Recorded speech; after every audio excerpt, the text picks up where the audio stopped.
And a man who knows about forgiveness is former CLTV host Garrard McClendon, who also forgave the men who murdered his parents back in 2009, and he joins us now.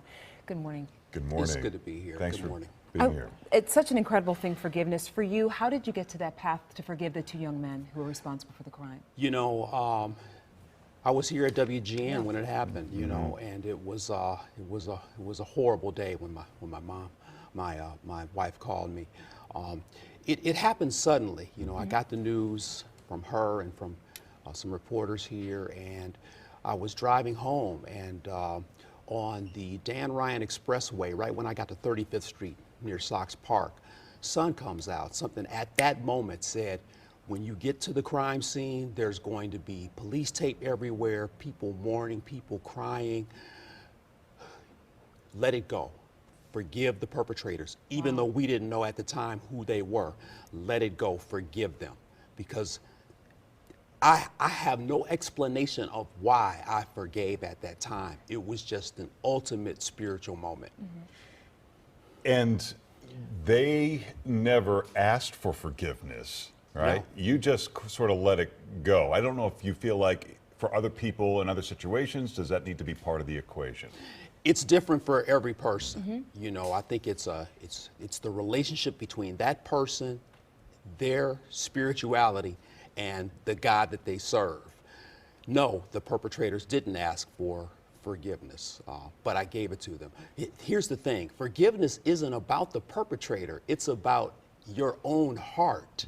And for me to continue with my life as a professor, as a loving husband, as a father, as a good relative to my family, I had to forgive at that moment just to move forward in my life. It seems like such a personal decision to make that decision to forgive. Were you bothered by, there was so much controversy surrounding that hug in the courtroom.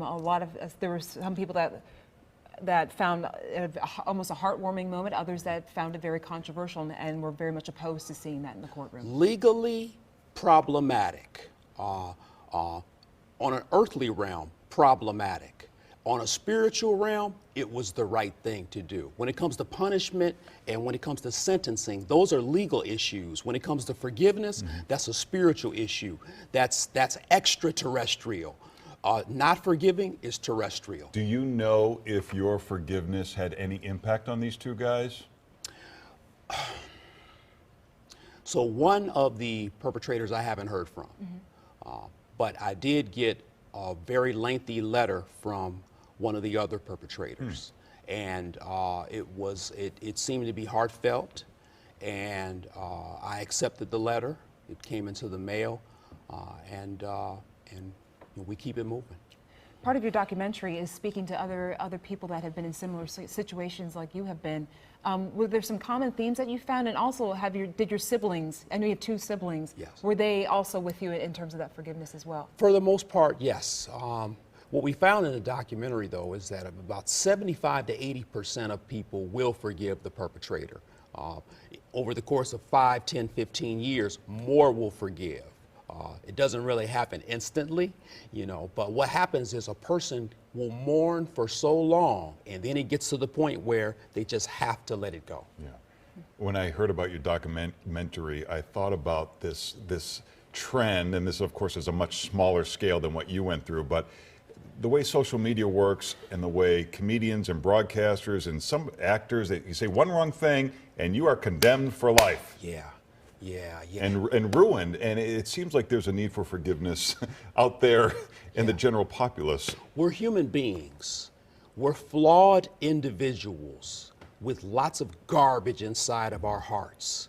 In order to clean that out, you have to get to a point where you realize that you're not perfect and you want to be forgiven for some of your trespasses and transgressions. So in order for you to even think that you deserve forgiveness, you have to forgive first.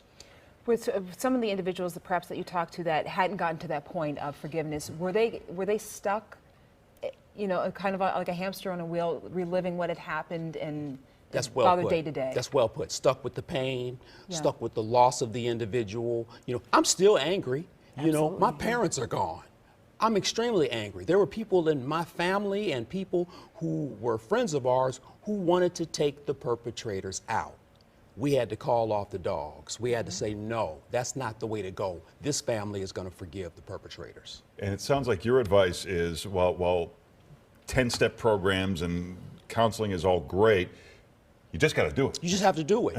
You know, if you have to go through that time element that takes too long, that's only going to hurt your heart. It's going to consume you. And to not be consumed, you have to forgive.